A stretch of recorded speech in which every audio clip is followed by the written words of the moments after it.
Normally, I don't look for stalker quotes on the internet, but I was looking for potentially powerful speeches from past Oscar awards and came across this, which I thought was choice. It's from a site called I Stalk Celebs.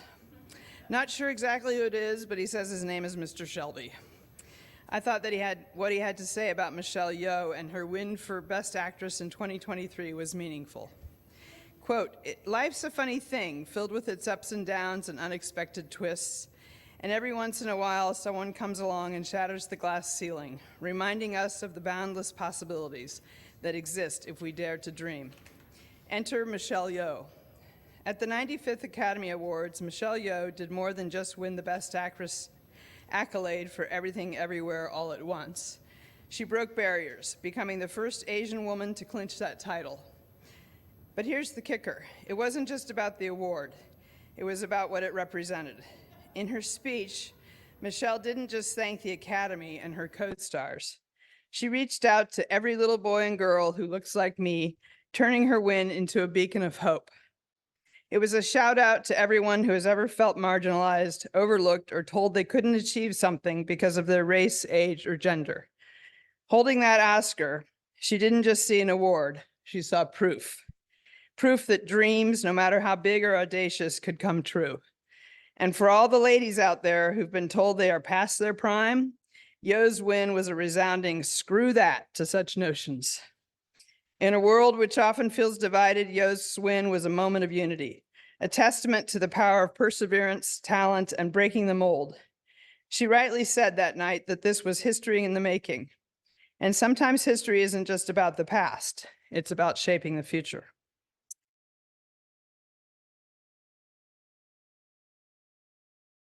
Do I see any young folks, young moviegoers out there? If you want to come forward, we're going to have some time for all ages to wonder and imagine. If you want to come sit up here. Oh, I wonder what's in the Wonderbox today. Has someone not opened it in a while? Would you like to? Okay.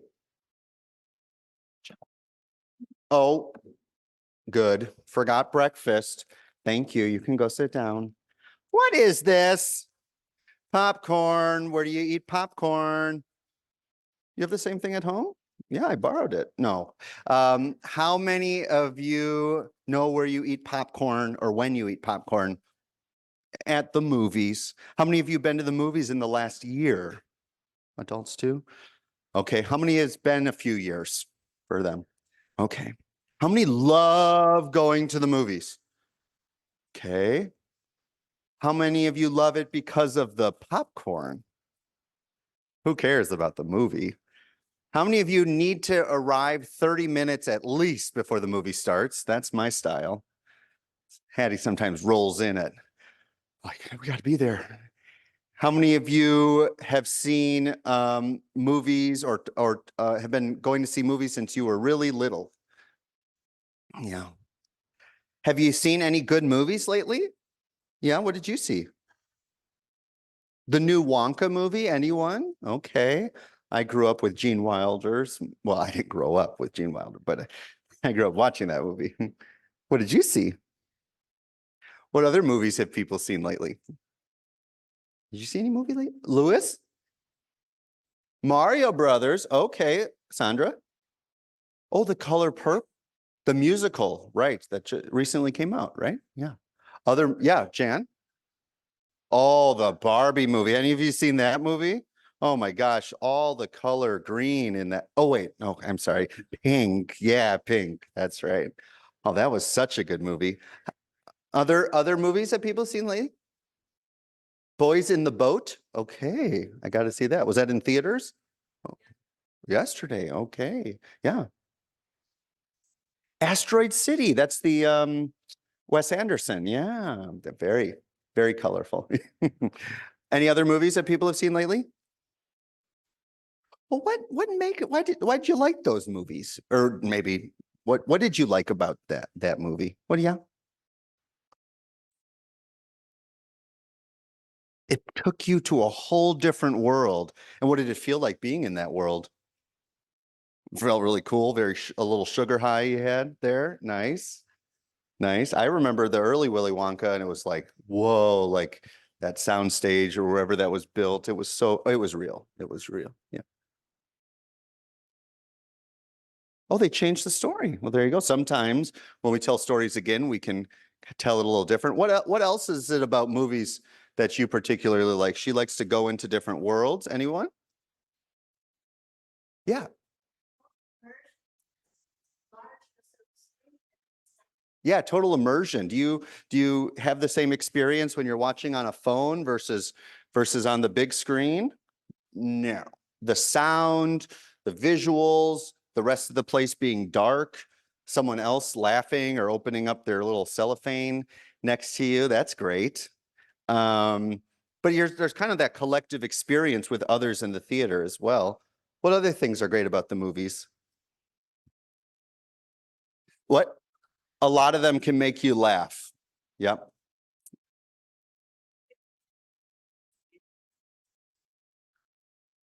Oh, interesting. Getting to experience the emotions of something or someone, but not having to directly experience that. What else? Well, I still think it all. Oh, please, Kate. Yeah. Right. Like, oh my God, it's raining, or oh my gosh, it's still light out. Yeah. I always really hope that I don't have to go to the bathroom during a movie because it's like, no, I break the imagination, right? Any other things people like about going to the movies? Yeah,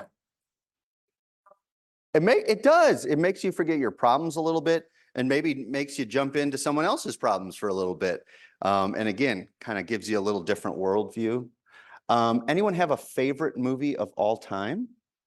Yeah, the original Jurassic Park. Yeah, Taylor Swift, the Heiress movie. Yeah, Princess Bride. Yeah, David. Singing in the Rain. Yeah, Mary Poppins. I Remember Mama. Monty Python and the Quest for the Holy Grail. Oh, yep, Stephen. Moulin Rouge. Any others? Yeah. Lawrence of Arabia. Yeah. Bro, brother, where art thou? Nightmare Before Christmas. Excellent. Yeah. Fried green tomatoes. Others? 9 to 5. Oh, that's a great. Yes. Ice Age. Oh, that one's good. Other movies? Favorites? Sound of Music. Absolutely. Yeah.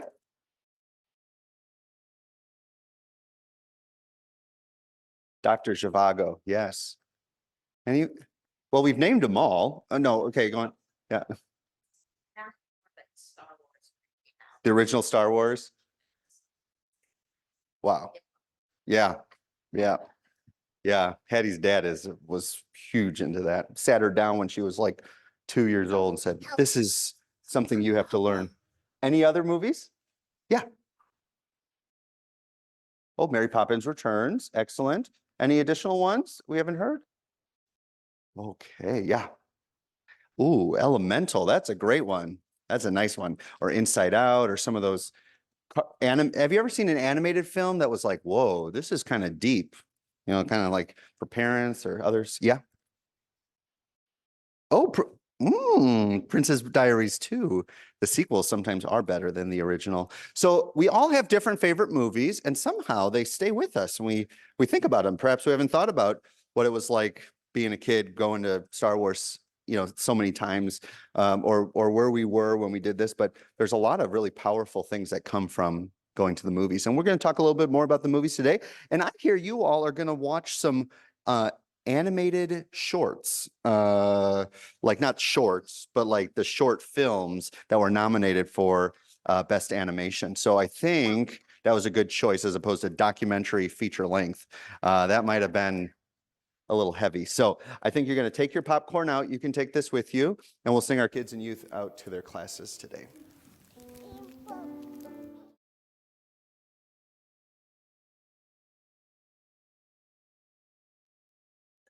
So I was going to say I'm not much of a moviegoer, and I'm kind of being a poser today, but I have seen all the movies that were named out during the Wonderbox. So I guess I've seen more movies than I realized. And of course, I understand the effect that seeing movies has on people's lives, and that it provides people with some sort of solace or stimulation, or maybe even just entertainment. So it's not like I'm against it. I just don't do it much. I am fond of a couple of actors, but I couldn't tell you who most people in movies these days are. Oddly, on Christmas, due to the fact that our kids were not around, we went to a movie, which was very unlike us. In fact, the movie, The Boys in the Boat, came out that day, which I think that makes it an historic event. Our kids thought so anyway. Like most American kids, I saw movies when I was young, and some of them were particularly memorable. The most memorable ones were the movies I saw as an adolescent or with my parents.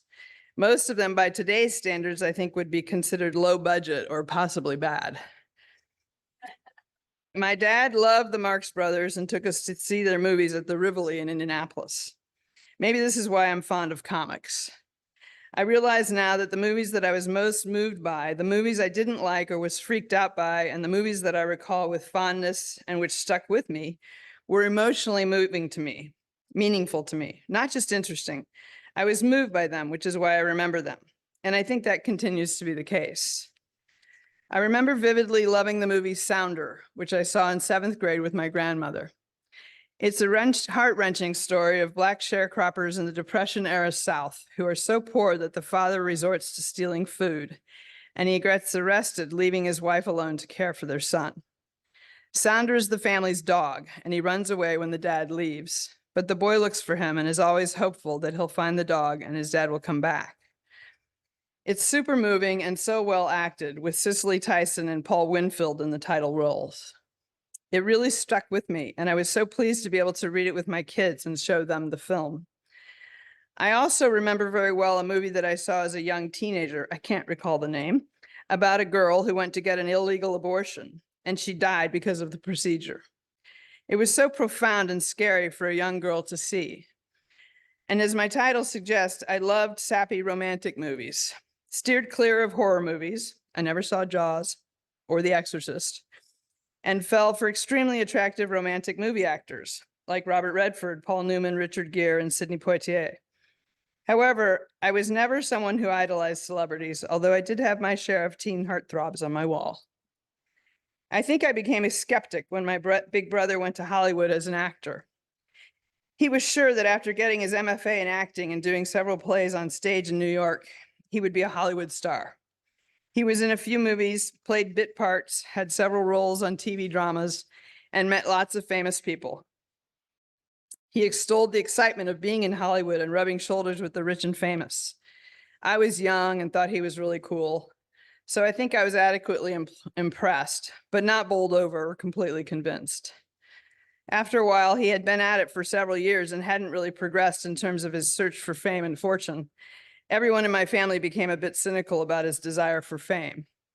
It became a bit of a joke, honestly. That clearly was not going to happen, no matter how much he deserved it. He was handsome, very blonde, very personable and charming, so it seemed like he should be successful. But honestly, I'm not sure he was a very good actor, and I'm not actually sure that that matters in Hollywood. As he became less self-assured about his prospects, he once told me something rather vulgar about how people got moved up the fame ladder. Too vulgar for this setting, I think. And then when I learned how much money he would make when he had a very small part in a not great movie, I became even more skeptical. And yes, like with many things, the money and influence part has caused me to really not care that much about the Hollywood scene. I don't dislike all movies, and I do have respect for fine actors and good stories, of course, but I question the enormous sums of money spent to make movies and the equally enormous sums that the famous actors make. It just seems completely disproportionate to their importance. In my book, someone with that much influence and money should be doing something to help the world. I don't disagree that films, like all art, are valuable in society, of course, but like with professional sports, I don't feel that that kind of money is deserved when there's so much inequity in the world and in our own country.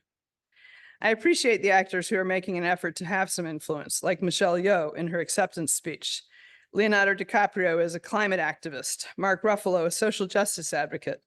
Meryl Streep and Jamie Lee Curtis and many others are human rights advocates as well. I'm sure there are many, and I'm hoping they're also putting their money where their mouths are, because we all know they've got tons of it. If so, and I find out, I'll be sure to seek them out as actors to check out.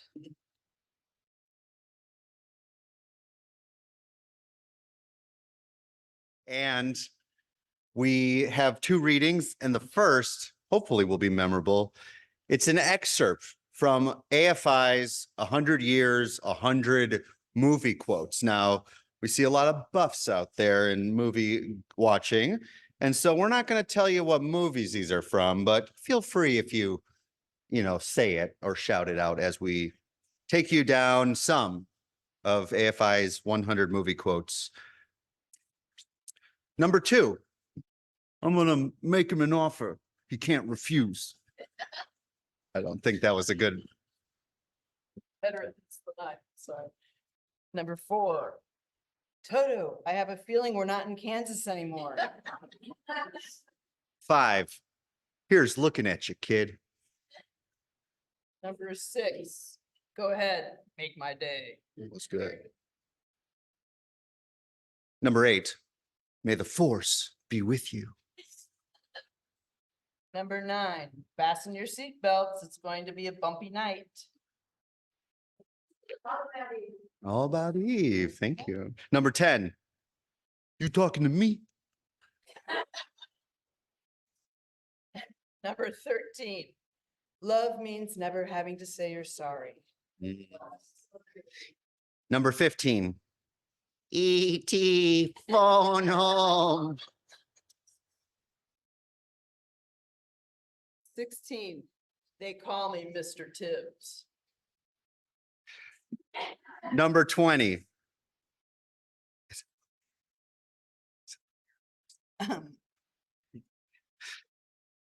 Louis, I think this is the beginning of a beautiful friendship. Bond, James Bond.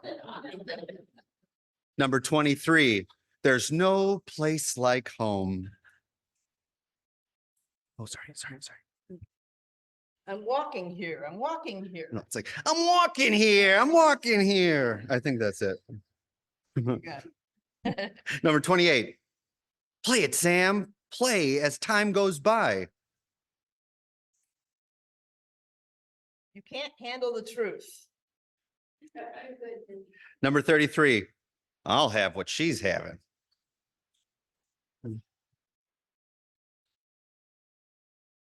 You know how to whistle, don't you, Steve? You just put your lips together and blow. Number 37, I'll be back. Plastics. Number 44, I see dead people.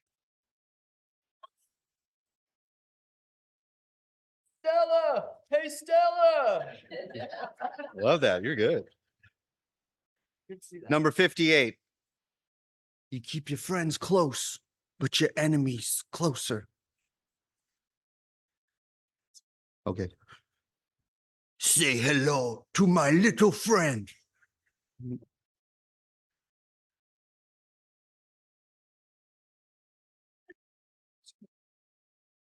Okay, we'll go to the next one. Of all the gin joints in all the towns in all the world, she walks into mine. Here's Johnny.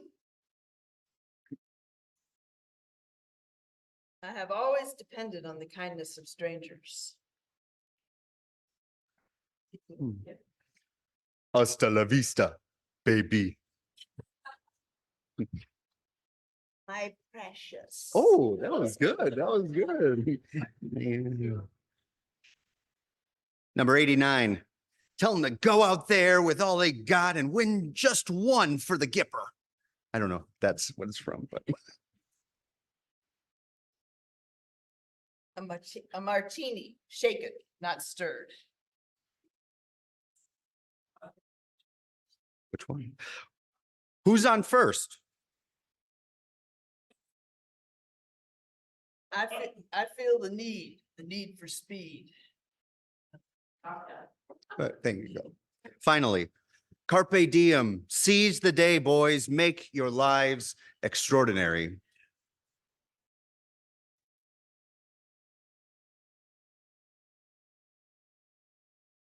Our second reading is an excerpt from an article, Oscars Still So White, Hollywood's Diversity Problem, by Maika Mulite and Lulin MacArthur. Media representation, especially in film, has long held the power to influence and shape our cultural attitudes. And often movies depict people from historically marginalized backgrounds as only one type of character or narrative, sending this message that experiences outside of the prescribed cultural script are not valuable or worth being told. Additionally, these works must then carry the weight of being a representation of an entire group, a burden too great for any one work or person to bear. The narrow scope of these films also creates tensions between historically marginalized groups who are forced to operate within a society, within a scarcity mindset, one where there is only ever space for one diverse narrative. A great example of this is in the relation to The Woman King. While many viewers lauded the film for its nuanced portrayals of Black women, others called for the movie to be boycotted, given its editorializing of the Dahomey Kingdom's participation in the slave trade. While The Woman King was a fictional tale, the creators were forced to justify their artistic decisions given the lack of representation of Black people in film. Nevertheless, it still was able to have notable commercial success and debuted #1 at the box office. Subsequently, when Everything Everywhere All at Once was nominated for Best Picture, countless articles emerged drawing attention to the fact that The Woman King was shut out from the awards, indirectly pitting these two remarkable films against one another.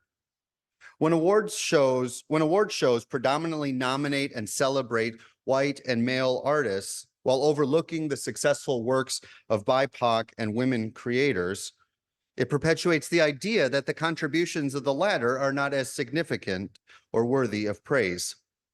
And marginalized groups are left to fight amongst themselves instead of drawing attention to the systemic issues that perpetuate this inequitable environment.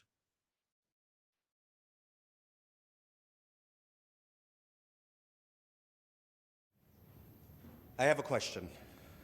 Do you remember what you were doing 1,331 days ago? Perhaps that's an obscure number or date for you, but that day, 3 years, 7 months, and 25 days ago, was the day my partner, Hattie, and I began a most unexpected journey.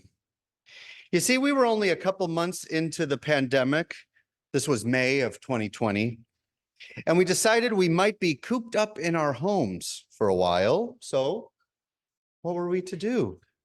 Well, movies are a great pastime, and we both love watching movies, but what movie should we watch? Oh, there's so many to choose from. That's always a conundrum. Well, long story short, we devised a plan to start watching every Academy Award nominated movie for Best Picture, like ever, like all of them. At first we thought, well, let's just do the winners. But then we were like, well, what if we disagree with the Academy?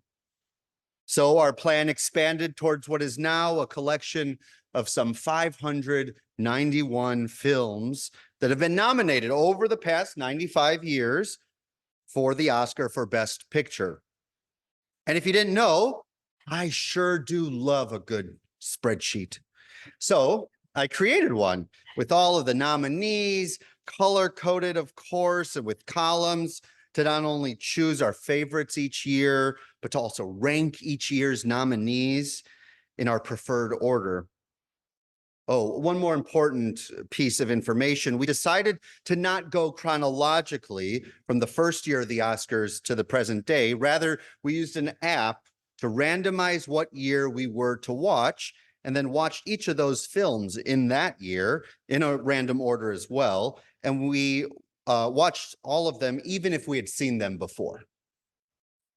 So, for example, our first year was 1980 with great movies like The Coal Miner's Daughter. Oh, you got to go home and watch that. The Elephant Man, and of course, our mutual favorite for that year, Ordinary People. The following year we watched was way back in 1940. And so we have just been bouncing back and forth from one era to another in film history. And for this next 1,331 days, we have been now on that journey. And even though the pandemic is over, we decided, well, we can't stop now. Here's a few stats from our journey thus far. Of the 591 films ever nominated, we have now watched, as a part of this journey, 207 over these days, which is about 35% of the total. We've watched a movie on average every 6 days, 10 hours, and 26 minutes. As an aside, we've definitely had some slowdowns over the years. I think 1935, which had 12 movies nominated that year, took us several months to get through. But we also have had some weeks where we breeze through and have been very efficient in our watching. The big X factor, of course, kids. And finally, of the 32 completed years that we've completed of 95, I only agreed with the Academy on 9 occasions, and Hattie only agreed 4 times. And so there are many reasons I'm glad we are starting our series on the way popular art can shape our lives with film. One is just how fascinating the exploration of different eras has been, sort of like plopping down into a year of what was going on in Hollywood or society, the United States, the world. There are years where war is so prevalently a focus of the nominees, or where racial or gender inclusion are topics. The other aspect that moved me to offer this series is to reflect on whether, and if so, how, watching these films have changed me. I can't speak for Hattie, but watching some 200 films deemed the best of the best has had an impact on me. But how? How do movies and the characters found therein shape our own movement and character as individuals and as a society? It's hard for me to not look at the characters on screen and not consider my own character, my own values, my own wondering of what would I do if I was in that situation? Do you ever ask yourself wondering about this while watching the movies? WWID, what would I do? Perhaps you don't think about it in such a way. I have a background in theater, and so perhaps it's the way I do it as an artist. But another way that might make sense to you is during a movie noticing in yourself when you are resonating or agreeing or drawn to a particular character or desired outcome, or on the other hand, when you are distancing, disagreeing, or feeling disconnected from a character or plot line. Noticing in your body when you feel happy, excited, sad, angry, anxious, etc., will help not only experience the movie on a deeper level, a more immersive level, but also open yourself to the possibility of transformation and personal character development in the process. I've wondered at times these past 3.5 years why some movies move me and why some do not. And this is what I've concluded. When the movies of a given Oscar year are all one note, and they are all in a similar style, setting, character demographic, or general theme, I tend to doze off a little bit. On the flip side, years where there is greater diversity in the topics covered, characters portrayed, and cultures centered have been the most impactful, memorable, and character shaping. Which brings us to the big elephant in the room. If perhaps our personal and collective multicultural character development is proportional to the diversity of characters or cultures portrayed on screen, what happens to our character as individuals and as a society when predominantly only white, male-centered, heterosexual, etc. films are making it to the Oscars? What happens to us, to our characters, and to us as a society? Every year around this time in January, the new nominations come out for the Oscars, which are held typically in March. When that happens, Hattie and I have an exception to the rule of randomizing years in which we just jump to the current year so we can get caught up in time for the awards show. Well, without question, the movies we have watched for the Oscars in 2021, 2022, 2023, and now for 2024 have been tremendously more diverse in story and characters than those surely in the first decades of the Oscars, but even just in the decade or so prior, in the early 21st century. How many of you recall the hashtag, which is that pound symbol? For those who do not know, it's a way to organize conversations online. The hashtag Oscars So White. In a New York Times article titled, quote, "The hashtag that changed the Oscars and oral history," the story unfolded this way. Just over 9 years ago, quote, on January 15th, 2015, the Academy awarded all 20 acting nominations to white actors for the first of 2 consecutive years, inspiring April Rain to create the hashtag Oscars So White, end quote. The hashtag exploded throughout social media and around the world within hours, even minutes. Barry Jenkins, director of Moonlight, shared, quote, "At a certain point, people just get fed up," end quote. Ava DuVernay, a Black woman who has directed, among other great movies, the movie Selma, remembers of that time, quote, "It was a catalyst for a conversation about what had really been a decades-long absence of diversity and inclusion," end quote. And it was Selma that was at the heart of the controversy, since it was thought to be a clear favorite for a nomination for director and or lead actor for David Oyelowo, who portrayed Dr. King in the film. Instead, it was nominated only for original song and Best Picture. Instead, DuVernay recalls, quote, "I knew that I wouldn't get director, but I really felt strongly that David would get actor. That really startled me and disappointed me," end quote. This startling development only continued in January 2016, when all 20 acting nominations again went to white people. It wasn't that diverse movies weren't being made in 2015 and 2016. It was that they weren't being recognized and given the credit they deserved. A systemic issue had to be addressed, and part of that was the makeup of the Academy membership. Los Angeles Times study found that, quote, "Academy voters are markedly less diverse than the movie-going public and even more monolithic than many in the film industry may suspect. Oscar voters are nearly 94% Caucasian and 77% male. Blacks are about 2% of the Academy, and Latinos are less than 2%, end quote. Additionally, the study showed that, quote, Oscar voters have a median age of 62. People younger than 50 constitute just 14% of the membership. In an emergency meeting just a week after the second consecutive year of monocultural representation in the nominations, the Academy's Board of Governors approved, quote, ambitious targets for a membership initiative known as A 2020, aiming to double the number of women and ethnically underrepresented members in 4 years. And for all intents and purposes, the membership goals were met, with 3,000 new members added since 2016 to 2020, a nearly 50% increase in membership. However, as DuVernay noted in the oral history, quote, the majority of that voting body has not changed. It's still 84% white and 68% male, concluding even doubling the number of women and people of color doesn't really tip the scales.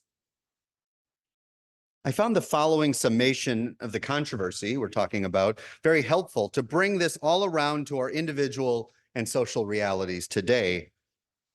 Franklin Leonard, who is the founder of the Blacklist, a platform for unproduced screenplays in Hollywood, concludes, quote, "You could have a year when literally every nominee is of color, and that would still not mean that the systemic problems that exist in the industry have somehow evaporated overnight, any more than Obama being elected president means that we've solved the problem of racism," end quote. So what does this mean for us here in Columbus, Indiana in 2024? For me, this glimpse of the underbelly of Hollywood is a call for multicultural proximity. Let me tell you what I mean. We are very far away from the diversity found in LA, Chicago, Houston, New Orleans, or Miami. Even Indianapolis provides only glimpses of multicultural lived experience, and possibly not something we encounter, even though we are less than just an hour away.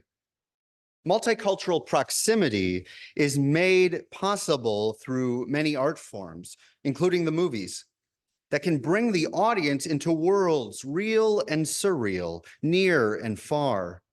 With what and whom we surround ourselves in this life shapes, moves, and transforms our lives. If we are in proximity with monocultural expressions of life, love, and loss, our understanding of life, love, and loss will be monocultural and myopic. When we engage with people and culture beyond our own lived experience, we are invited onto a different path of character formation and reformation. We are able to take the road that leads to personal and collective transformation and perhaps liberation through how we allow such a journey to move us so. The purpose of this sermon, this Sunday service, is to not take away the importance of the movies that have shaped your life and worldview. It is not to blame or shame anyone for the bubble and walls our society seems so good at building around us. Rather, it is to say how can we ensure and lift up the lived experiences, the sacred life, and the diversity of all in what is deemed worthy of creation.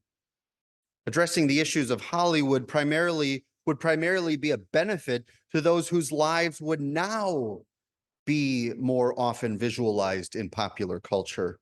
It would allow young boys and girls of so many backgrounds to see themselves and their stories and their beauty and strength worthy of depiction. It can't be overstated how world transforming the movie Black Panther was for not only Black people, but for other communities of color writ large, and for white communities too, to enter a new world some might mistake for nothing but fiction. Indeed, all is fiction until we create space for something new. New imaginations, new proximities, new life. When fiction becomes reality, when the characters on the silver screen come alive, so do our own lives, characters, and communities. They awaken to something we thought was mere fantasy, a world not yet born, but emerging around us. This Tuesday, January 23rd, another set of nominations will come out. And we will see what stories and characters are uplifted this year. Yet regardless of who is nominated or who wins, each of us have the agency, the power, and the character to uplift life in your movie going, in your movie watching, and in all the ways you can amplify those stories and characters. Adrienne Marie Brown says that what you pay attention to grows. What you pay attention to grows.